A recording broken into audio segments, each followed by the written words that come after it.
Kenapa dibuatkan berbayar gitu masuk wisata Kintamani ini? Kenapa sih Bangli ini PAD-nya paling kecil, Pak?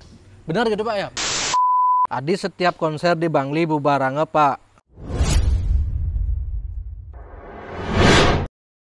Selamat malam semeton Jak Bali. Sekarang saya bersama Bupati Bangli Sang Nyoman Sedanarte gitu, Pak nggih. Suksemo niki, Pak, sudah mau ngobrol santai bersama Jak Bali. Yang tertarik ngobrol sama Bapak karena Bangli terutama Kintamani ini kesannya trending terus belakangan ini, Pak nggih. Gara-gara Kintamani gitu. Yang tiang ingin tanyakan, namun sebelum itu Pak sehat mungkin niki, Pak? Sehat. Sehat nih. Sehat Selalu Astengkara. sehat. Ya. Bupati Bangli niki baru berapa tahun menjabat, Pak? Kita dilantik Februari 2021. Jadi sudah 1 tahun 2 bulan. Oh, baru 1 tahun 2 bulan. Oke. Ya. Nah, di awal-awal masa kepemimpinan Bapak langsung Bapak mau mengeluarkan aturan masuk Kintamani berbayar gitu berarti ya. Nah, tujuannya biar to the point aja langsung, Pak. Tujuannya napi sebenarnya, Pak. Kenapa dibuatkan berbayar gitu masuk wisata Kintamani ini kayak gitu? Ya, terima kasih. Selamat malam, semeton Jak Bali. Sangat senang sekali malam hari ini saya bersama Dek Irwan bisa ngobrol santai. Kebetulan di rumah saya di RCAY Bangli. Jadi Om Swastiastu. Sebelumnya mungkin saya sampaikan sedikit bagaimana sebenarnya Kintamani itu sampai ya beberapa kali viral, terutama dengan retribusinya. Nah, mungkin saya sampaikan kepada seluruh semeton Jak Bali dan saya sangat senang bisa mengklarifikasi ini dalam situasi seperti ini. Yang pertama, saya ingin tegaskan sekali lagi bahwa retribusi di daerah wisata Kintamani itu sudah berlangsung selama 30 tahun. Jadi sekali lagi ini saya tegaskan sudah berlangsung 30 tahun. Jadi pungutan retribusi masuk kawasan Kintamani ini bukan barang baru. Oh, bukan barang baru nih, Pak? Bukan sama sekali barang baru. Ini adalah sudah produk 30 tahun yang lalu dan saya selaku bupati hanya melanjutkan saja. Gitu loh. Cuman ada perbedaan. Oh, perbedaannya tapi, Pak. Gini, kalau di zaman dulu itu sebelum Covid saya sampaikan retribusi masuk Kintamani itu masih menggunakan pola manual. Di mana setiap tamu berbayar dengan diberikan sobekan karcis. Jadi kalau misalnya dihitung ada 8 orang bayar segini. Dikasihlah oleh petugasnya sobekan karcis. Dan mereka membayar sejumlah uang sesuai dengan peraturan daerah yang kita miliki. Nah, mulai 2 tahun yang lalu terjadilah Covid. Nah, sehingga kebijakan nasional seluruh daerah tujuan wisata di Bali ditutup, tidak dibuka untuk wisata. Nah, karena ditutup, jadi seluruh kawasan wisata yang ada di Bali tidak lagi memungut retribusi, karena tutup selama Covid. Nah, mulai Januari 2022 ini, hampir seluruh Bali objek wisatanya sudah buka lagi. Sudah buka lagi objek wisatanya, dan kami di Bangli juga menata lagi bagaimana pariwisata Kintamani bisa lagi dibuka. Nah, cuman karena masuk Kintamani memang sudah ada peraturannya bahwa kena retribusi dari 30 tahun yang lalu, saya sampaikan sekali lagi, maka kami merancang sebuah model baru. Kalau dulu dipungut dengan manual, kita sebelum membuka ini menyiapkan SDM-nya dulu. Yang kedua menyiapkan sistemnya. Kalau dulu manual, sekarang saya didik semua SDM ini sampai menghadirkan salah satu bekas John Robert Power kita hadirkan untuk mendidik sumber daya manusia ini biar mereka tahu sopan santun, lebih lagi bisa melayani tamu yang datang, terutama tentang sabta pesona. Karena kalau kita ngomongin pariwisata kan sabta pesona. Nah, akhirnya juga setelah mereka kita paham, baru kita masukkan sistem, yaitu dengan menggunakan elektronik tiket. Jadi tiket elektronik. tidak lagi ada transaksi-transaksi yang menggunakan sobekan ketik, kercis, semuanya sudah pakai sistem. Nah, dengan sistem ini sebenarnya tujuannya adalah apa? Satu adalah transparansi. Jadi dengan sistem ini seluruh masyarakat Bangli, bahkan wisatawan sendiri bisa mengecek uangnya dia itu yang disetorkan itu masuk ke kas daerah apa tidak. Karena kalau sekarang Irwan misalnya ke Kintamani bersama rombongan, sebelum masuk ke sana bayar, cek aja dulu dashboard kita. Berapa sudah ada tiket yang masuk hari itu. Misalnya kalau 1 juta, tahu adik masuk berlima lagi, berarti kan nambah lagi 5 orang. Berarti bayar lagi 20.000 kali 5 misalnya. Berarti, atau kalau warga Bali sekarang kan sudah saya turunkan menjadi 10.000. 10.000 kali 5, 50.000. Setelah adik bayar, cek lagi dashboardnya. Masuk 50.000. Dan itu sudah langsung dipantau oleh Badan Keuangan kita. Dan di dashboard pemerintah daerah sudah otomatis 1.050.000. Dan detik itu juga masuk kas daerah. Nah, inilah yang saya lakukan baru terjadi di Kintamani. Jadi sekali lagi, siapa yang kena? Apakah orang lewat kena? Orang pulang ke Singaraja lewat Bangli apakah kena? Orang sembahyang apakah kena? Sekali lagi, yang kena adalah yang melakukan wisata. Karena ini objek wisata, jadi yang berwisata lah yang kena. Kalau ada teman saya dari Beleleng pulang kampungnya, tinggal bilang saja, saya pulang ke Beleleng. Lewat. Atau kalau pas pakaian adat, saya mau muspo, enggak dibayar. Gratis. Atau saya mengunjungi saudara saya, enggak juga kena. Saya mau pulang kampung ke Kintamani, jelas tidak kena. Nah, cuman oleh medsos, oleh banyak media kemarin itu seolah-olah retribusi ini barang baru, seolah-olah. Padahal ya sudah 30 tahun seperti itu. Enggak, masalahnya kan begini Pak, apa namanya, kenapa baru sekarang heboh di eranya Bapak baru heboh? Kalau memang dari dulu, apa sebenarnya yang membuat heboh ini? Apakah Bapak menaikkan tarifnya sebelumnya? Yang sebelumnya mungkin berapa, kemudian di aturan Bapak sebelumnya Bapak naikkan? Mungkin saya bisa jelaskan juga, seperti saya sampaikan tadi, saya hanya menjalankan. Berarti jadi yang saya jalankan itu adalah peraturan Bupati tahun 2019. Saya baru diangkat jadi Bupati 2021 Februari. Jadi angka yang ada di peraturan Bupati tidak ada 1 rupiah pun saya utak-atik. Utuh seperti itu, dan saya terapkan seperti itu, cuman memang modelnya berbeda. Dulu pakai manual, sekarang pakai elektronik. Nah, jadi sekali lagi kepada kawan-kawan media sosial khususnya, sebenarnya itu yang terjadi. Jadi secara teori juga seluruh daerah wisata juga mengenakan retribusi. Bukan hanya di Bangli, bukan hanya di Kintamani, di seluruh Bali, dimanapun destinasi wisata itu pasti dikenakan retribusi. Cuman memang di Kintamani ini agak khusus dia. Kenapa? Karena pintu masuknya banyak. Ada mungkin sekitar 8 sampai 10 pintu masuk. Ya, jadi tidaklah belum bisa kami fasilitasi terkait dengan tempat pemungutan yang memang khusus menjadi satu kawasan yang merupakan memang tempat tiketing saja. Jadi memang kami masih memungutnya seperti dulu-dulu, yaitu di jalan yang memang memasuki kawasan itu. Nah, tentu ini ke depan sudah saya pikirkan bagaimana perbaikan infrastruktur, bagaimana melengkapi fasilitas-fasilitas agar menjadi seperti yang kita harapkan bersama, yaitu Kintamani menjadi destinasi berkelas dunia. Kira-kira seperti itu. Nah, kemudian setelah Bapak buat sistem seperti itu, evaluasi apakah ada peningkatan wisatawan, penurunan, atau masih sama Pak? Penurunan mungkin? Atau mungkin begini ya. Ini kan kalau saya ngomongin data, karena kebetulan ada di dashboard, mungkin bisa dicek di kawan-kawan yang ada di sini, nanti di sharing aja. Saya buka kawasan ini dengan etiketing itu tanggal 17 Februari. 17 Februari.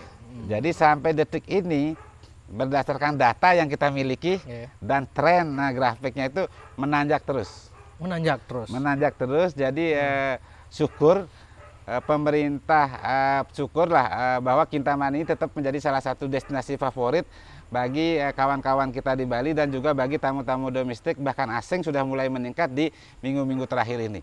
Jadi tidak ada indikasi penerapan retribusi ini berdampak kepada penurunan kedatangan wisatawan di Kintamani. Dan ini sekali lagi berdasarkan data yang kawan-kawan semuanya bisa cek sendiri di HP kalian.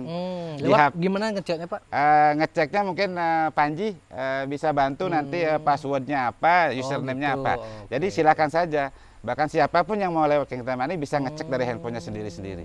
Jadi yang saya sampaikan ini ada tentu aplikasinya berarti ada ya? Aplikasinya dari MKP apa itu gitu loh. Jadi itu yang saya terapkan selama ini. Dan Astungkare bertumbuh pebisnis-pebisnis baru, banyak sekali coffee shop yang bermunculan dan itu selama Covid sebenarnya bertumbuhnya yang sangat selama dahsyat. Covid ini boom. Ya, boom sekali. Ya. Sampai hampir tertutup gunungnya nih kah? Ya, saya lihat seperti itulah. Termasuk hotel baru ada, bungalow ada, villa juga ada. Yang paling ramai sebenarnya adalah glamping. Oh, glamping banyak ya yang banyak sekarang yang memang menjadi tempat favorit untuk kawan-kawan berlibur di Kintamani. Kalau boleh tahu berapa sih Pak kunjungan wisatawan ke Bangli ini khususnya ke Kintamani ini kah? Ada nggak datanya berapa per tahun atau per bulan gitu? Kalau ngomongin data tentu akan kembali lagi kepada tahun 2019. 2019 mungkin sekitar 750.000 wisatawan asing dan domestik datang ke Kintamani. 750.000 ya, wisatawan domestik dan asing. Dengan PAD dari satu titik saja waktu itu, di titik penelokan saja, itu retribusinya hampir 19 miliar. 19 miliar. Dari titik itu saja. Nah, kalau sekarang akibat Covid ini tentu kita tidak bisa bandingkan dengan zaman normal sebelum ada Covid. Oh, sebelum ada Covid lebih tinggi lagi Pak ya? Lebih tinggi lagi. Nah, berapa sekarang Pak, dulu Pak kalau boleh tahu Pak? Itu dah yang 750.000 itu. 750.000 sebelum Covid. Ya. Nah, kalau sekarang selama Covid ini, setelah Covid kan namanya new era. Ya. Artinya dunia baru. Nah, tentu bertumbuh juga sekarang, cuman tidak bisa kita bandingkan dengan yang dulu-dulu. Karena jadi, situasi. Karena situasi dunia seperti itu. Tapi sekarang malah Kintamani memang sedang bertumbuh. Nah, sedang bertumbuh. Jadi kita syukuri kondisi ini. Kintamani menjadi salah satu destinasi favorit bagi wisatawan, baik domestik maupun lokal Bali. Nah, nih ke kopi shop yang di Kintamani nih ke apa memang semua memang sudah berizin nih Pak, sehingga banyak bertumbuh nih Kak, atau ada yang nyerobot kan dan modelnya? Mungkin saya jelaskan tentang perizinan, karena ini memang ada bangunan existing yang sudah jadi, ada juga yang baru membangun. Dan memang Kintamani ini unggulannya adalah gunung dan danau. Jadi kalau sampai gunung dan danaunya ini tertutup, hanya ditutup oleh bangunan-bangunan, tentu suatu saat Kintamani juga akan ditinggalkan oleh wisatawan. Karena ciri khasnya sendiri hilang. Nah, saya sekarang ini dalam posisi per Januari kemarin, melalui surat edaran Bupati Bangli, kita sudah buat regulasi tentang boleh dibangun hanya 50%. Boleh dibangun, maksudnya 50% dari panjangnya tanah yang mereka miliki, dia boleh membangun 50% menutupi gunung. Jadi 50%-nya adalah untuk tempat parkir dan masyarakat yang lewat masih bisa menikmati keindahan gunung dan danau. Pak punya tanah nggak di sana Pak? Saya belum. Belum ya? Belum punya. Sebenarnya sih maunya biar punya gitu. Biar punya lah barang 5 are gitu loh. Cuman sekarang saya dengar sudah naik, Pak. Sudah naik tinggi, jadi kita belum ada akses untuk ke sana, untuk punya ke sana. Nah, kalau seperti yang Bapak bilang kan jadinya kenapa dimulai 1 Mei ini Bapak turunkan lagi tarifnya untuk wisatawan lokal. Nah, setelah ada masukan atau ribut kemarin mungkin atau gimana? Sebenarnya sih karena memang pertama di media sosial juga cukup ramai ya. Komplain dari berbagai kalangan bahwa ya ramai gitu loh. Ada di Info Tabanan, ada di ini, ada di sana. Kita sendiri juga heran kenapa barang yang sudah biasa dari 30 tahun kok menjadi ramai. Dan setelah saya pikir-pikir juga kita juga penting melakukan strategi marketing. Jadi strategi marketingnya adalah karena semasa COVID ini dia sudah menjadi daya tarik ke orang-orang untuk ngopi di Kintamani, kita juga berikan keringanan sekarang. Jadi lebih murah lagi, terutama untuk lokal Bali. Lokal Bali, kalau dulu dia masuk ke tamu domestik, sekarang kita khususkan lagi. Ada tamu lokal Bali. Lokal Bali, domestik, lokal Bali. Lokal gitu Bali. ya? Jadi kita hanya kenakan 10.000. 10.000. Kalau domestiknya sendiri 20.000. Kalau wisatawan asingnya masih tetap 50.000. Nah, harapannya apa? Harapannya adalah semakin dahsyatlah kunjungan wisatawan domestik lokal Bali ke Kintamani. Begitu juga domestik Nusantara. Karena saya cek tadi itu biasanya kalau hari Senin, Selasa, Rabu, Kamis, Jumat agak landai dia. Jadi kisarannya 8 sampai 12 juta lah per harinya. Per hari ya. Tadi saya lihat kalau tidak salah di level jam 4 itu sudah 26 juta untuk hari Kamis ini. Nah, belum besok Jumat, Sabtu dan libur panjang ini. Nah, mudah-mudahan ini itu akibat daripada salah satunya penurunan ini. Jadi orang kembali ramai ke Kintamani dan sehingga pada akhirnya dengan berlipatnya tamu ke Kintamani tentu PAD Kabupaten Bangli juga sudah akan meningkat ya. Di mana PAD ini salah satunya juga untuk membangun infrastruktur di kawasan Kintamani. Karena memang kawasannya ini begitu luas, tentu kita memerlukan bukan hanya puluhan, tapi ratusan miliar untuk membangun infrastruktur menjadikan Kintamani ini destinasi kelas dunia. Seperti yang saya cita-citakan. Nah, kalau kita berkaca pada tahun-tahun sebelumnya, pemerintahan Bangli sebelumnya kan Pak, banyak yang kena kasus dan berkaitan dengan memungut gitu Pak. Nah, gimana pengawasan di lapangan Pak biar tidak ada korupsi gitu. Nah itu tentu kami sekarang untuk setiap kegiatan-kegiatan strategis pasti kita libatkan tim-tim dari unsur kejaksaan, dari unsur Tipikor, Polres, bahkan juga inspektorat selalu mendampingi setiap kegiatan seperti itu. Dan salah satu sebenarnya bentuk keseriusan kita di dalam transparasikan anggaran-anggaran kabupaten adalah dengan elektronik, dengan digitalisasi. Karena disinilah sebenarnya komitmen kejujuran kita diuji. Seperti misalnya etiketing. Ya sudah, kalau sudah NIT masuk uangnya. Dan orang sekarang kan tinggal nunjukin handphone saja, NIT udah masuk. Nah, tinggal gesek ke kartunya sudah masuk. Jadi kan cashless ini sangat dipentingkan sekarang. Jadi transaksi rupiah ini sudah akan semakin kecil volumenya. Bahkan saya di food court, di alun-alun kita itu yang hanya luasnya 6 are, itu sekarang juga sudah pakai elektronik sistem kasir pembayarannya. Jadi semua warung-warung kecil UMKM yang kita kumpulkan di alun-alun Bangli itu langsung juga kena PPh, pajak ke restorannya 10%. Jadi kalau pas hari-hari biasa dia bisa setor ke PHR-nya 1 juta, kalau pas rame bisa dapat 27 juta, berarti 2,7 juta sudah masuk ke PAD kita. Jadi kalau kita benar mengelola, hal-hal yang kecil pun bisa menghasilkan untuk daerah. Salah satunya juga adalah parkir. Nah, kita sudah mulai parkir pakai sistem juga di RSUD Bangli, Pak. RSUD Bangli sekarang bisa dapat 400.000, 500.000 hanya dari parkir saja setiap hari. Dan itu semua terkontrol dengan sistem.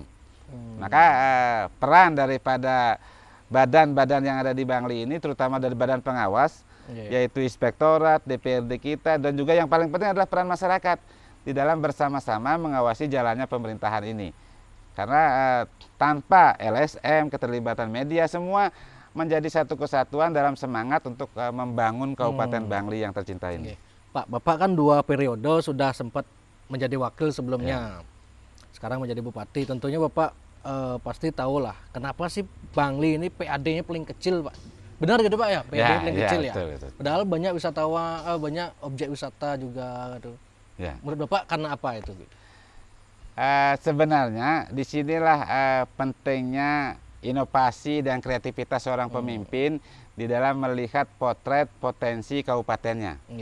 Nah, dengan potret potensi yang kita miliki di Kabupaten Bangli yang selalu saya sampaikan, dari awal saya menjabat saya sampaikan, sudahlah masyarakat Bangli sekarang sudah tidak boleh lagi berpikir bahwa Bangli ini miskin. Ya. Tidak boleh. Kenapa tidak boleh? Karena kita punya segalanya. Kita punya sumber daya manusia yang banyak, kita punya luas wilayah yang subur, pertaniannya kuat, dan yang paling penting kita punya bentang alam yang sangat indah dan menakjubkan. Kita punya gunung batur, danau batur, lembah, terjal, sawah, semuanya kita punya. Dan yang paling unggul juga yang kita yakini, kita ini adalah pusat peradaban Bali, pusat kerajaan Bali kuno yang pernah termasyur.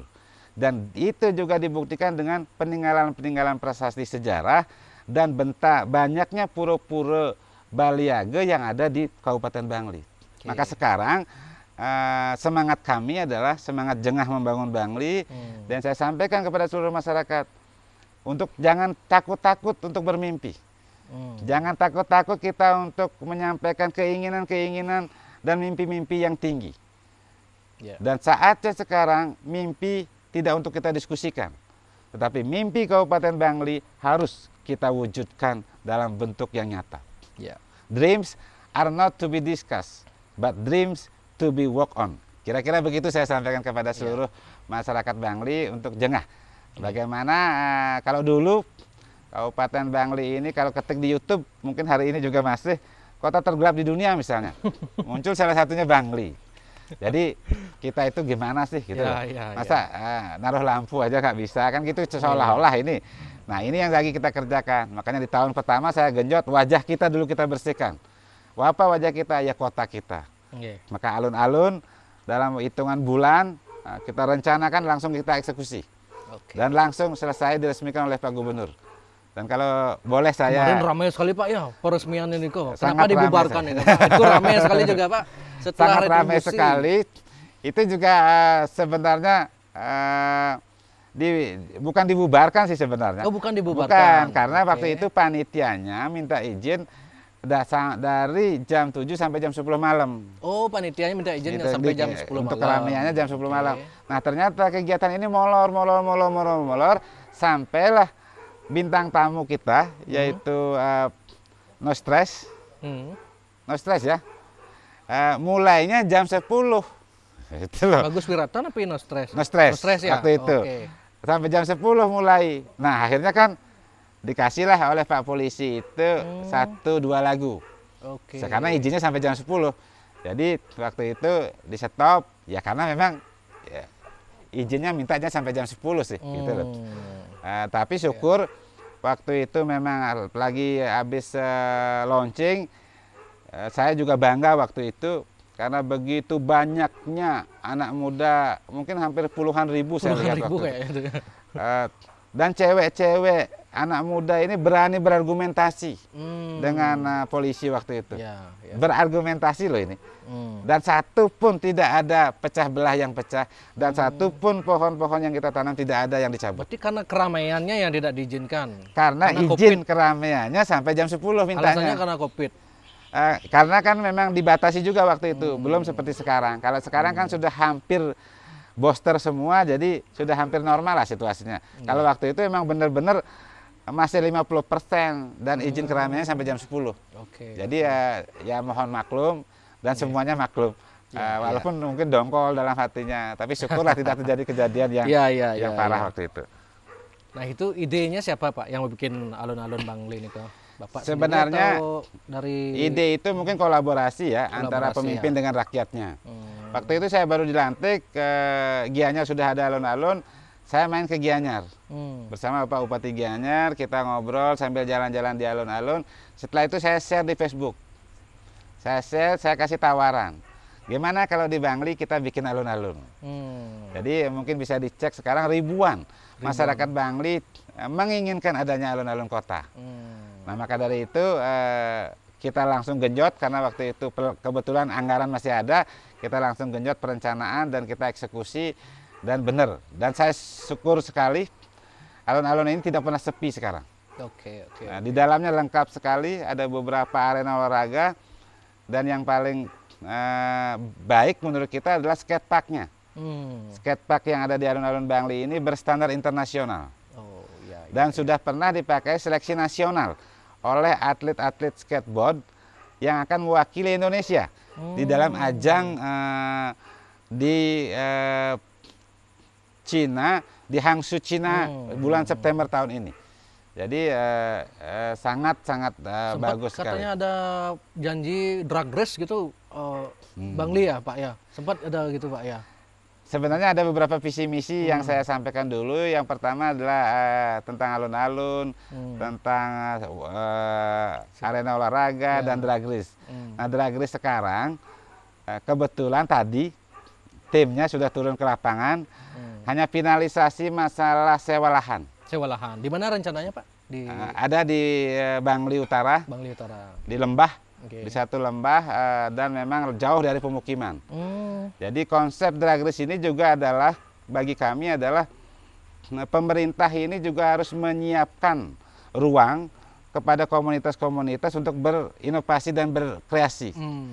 Jadi kalau selama ini balapan liar itu kan hampir setiap malam terjadi di semua kabupaten. Di Bangli ada juga Pak balap liar itu Pak. Dan itu kejar-kejaran terus. Kepala desanya tidak setuju, Bapak polisinya sibuk.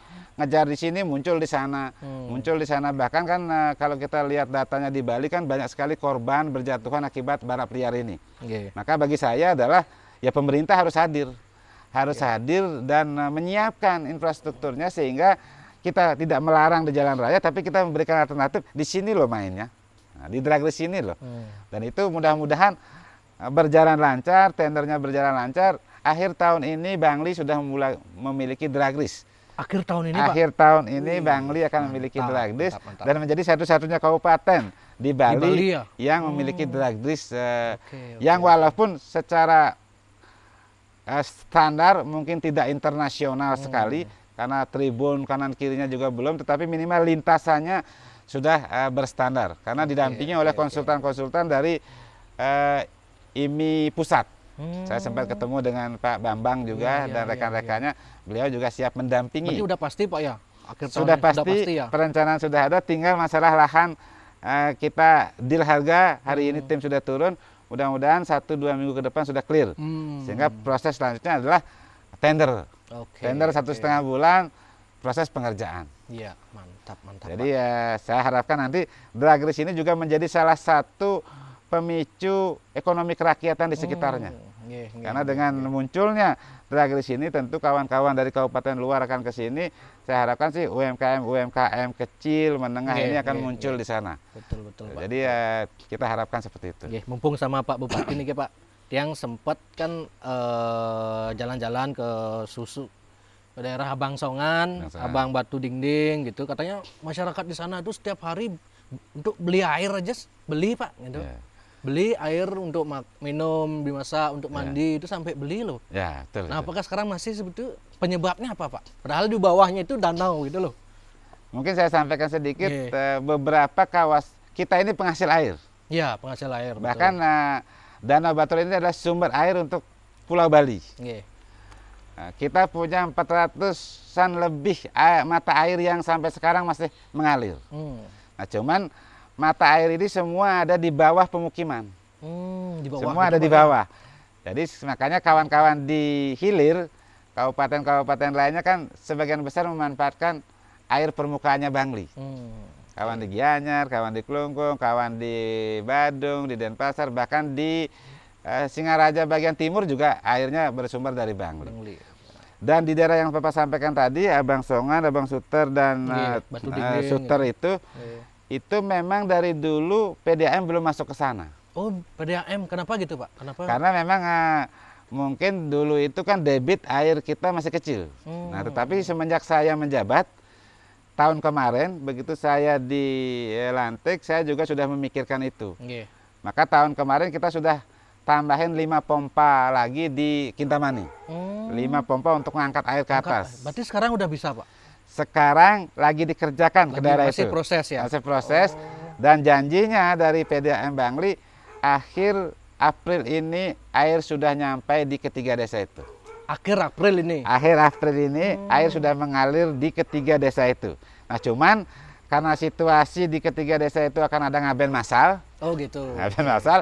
Jadi mereka yang belum siap untuk kita nyalain airnya. Karena nanti mudah-mudahan setelah ulang tahun kota, band-nya sudah selesai, kita akan laksanakan seremonial kecil-kecilan bahwa air PDAM sudah sampai di ketiga desa itu. Dan secara debit air dengan ditambahnya 5 pompa di Kintamani memang akan tercukupi daerah-daerah ini. Termasuk di balik bukit. Di balik bukit itu ada 14 banjar. Belum juga airnya masuk ke rumah-rumah. Nah, tetapi hari ini beberapa minggu yang lalu sudah ada pemenang tender. Dan ini mudah-mudahan juga beberapa bulan lagi air sudah bisa menjangkau ke semua banjar. Walaupun tidak 100% bisa ke rumah-rumahnya.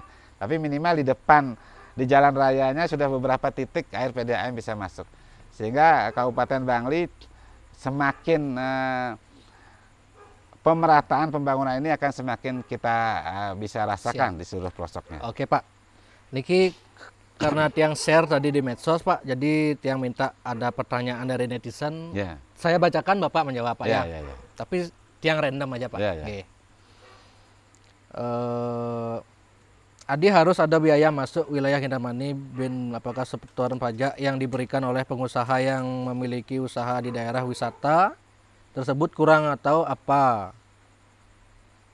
Berarti sudah yang masalah retribusi sudah dijawab tadi sama Pak Bupati. Mungkin saya jelaskan sedikit lagi. Oh gitu. Ya, antara pengusaha, antara pajak dengan retribusi beda.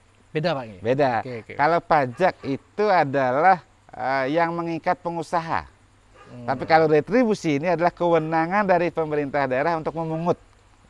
Kalau pajak itu karena dari transaksi lah mereka kena pajak.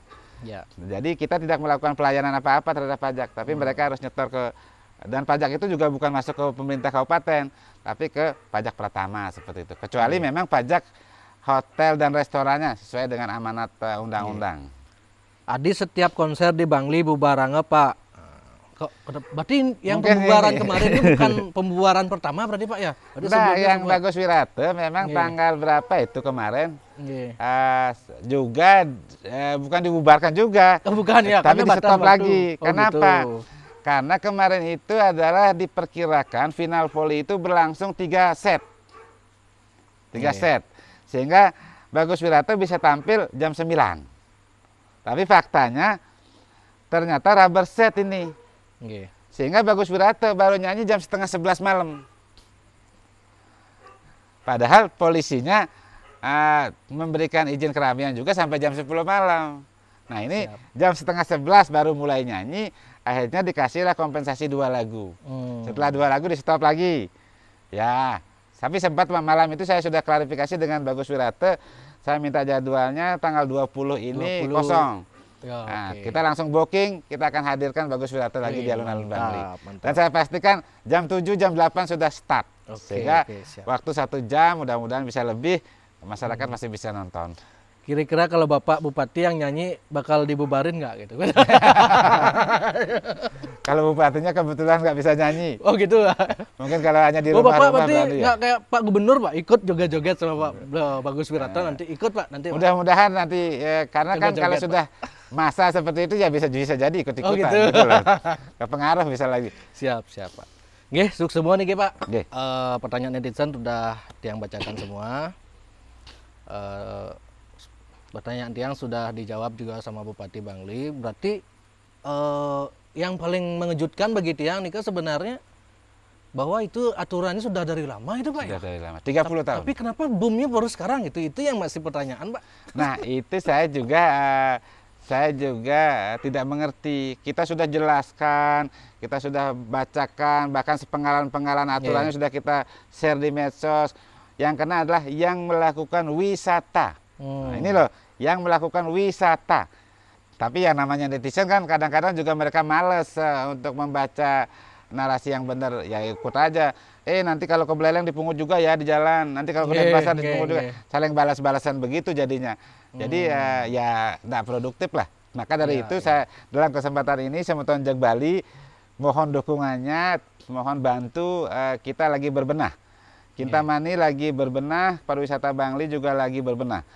Nah, tentu tidak sempurna.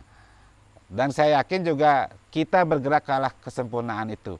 Maka dari itu sekali lagi mohon dibantu supaya hal positif yang ada di medsos tentang Kintamani, tentang Bangli terus kita gelorakan. Dan hal-hal yang tidak ada faktanya seperti tadi retribusi seolah-olah barang baru, itu saya klarifikasi, ini sudah barang lama dan sudah dipungut dari puluhan tahun yang lalu dengan sistem yang manual. Dan sekarang kita pungut dengan sistem elektronik.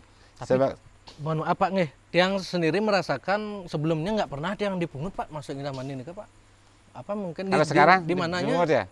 Kalau sekarang kebetulan belum pernah sih Tiang ke Kintamani. Di mananya nih kalau tempat pemungutannya nih Pak? Kalau sebenarnya pemungutan ini ada di 8 titik. Oh 8 titik? Iya, karena seperti yang saya sampaikan tadi, pintu masuknya ada banyak. Nah, cuman yang sekarang baru kita aktifkan itu kalau tidak salah ada di 6 titik. Jadi mungkin sebelumnya di Irwan ini masuknya ke dalam daerah yang memang kebetulan belum diaktifkan mungkin ininya. Tapi nanti ya pokoknya kalau berwisata kan kita sudah siap pasti. Nah, bawa bekal kan sudah pasti ya. Berarti yang masuk ke sana itu di stop semua berarti Pak ya? Sementara seperti itu, karena memang untuk memastikan kan harus ditanyain. Ya di stop barang 10 detik, nggak masalah lah. Kami juga di Banjar-Banjar juga kalau ada kegiatan kita di stop oleh pecalang kita mau aja. Oh ya mohon maaf nih Pak, Tiang ada sedikit teman guide. Nah jadi guide-nya juga dia enggan katanya mengajak turis ke Bangli katanya Pak. Kalau dia nanti ngajak turis ke Bangli tiba-tiba bayar di sana, nanti dikomplain sama tamunya gitu. Nah itu kendala dari guide juga Pak, ada seperti itu. Ini bukan dari Tiang dari guide nih ada seperti kita itu. Sudah rapat dengan semuanya. Sudah rapat. Dengan PRI sudah, dengan Asita sudah, dengan guide-guide sudah di RJ. Jadi semua paket ini memang sudah dia tahu sudah dari dulu. Oh gitu. Gitu loh. Jadi guide pun sudah tahu seluruh destinasi wisata itu ya bayar retribusi. Jadi sekali lagi mungkin kalau guide-guide yang enggan seperti itu ya mudah-mudahan lah dengan banyak lah mudah-mudahan lah dengan klarifikasi yang kita lakukan ini mulai juga Hajo Bangli naik PAD terkecil dari mana membangunnya. Intinya niki caranya Bapak untuk memajukan Bangli. Karena kan bullshit memajukan daerah itu tanpa duit gitu Pak.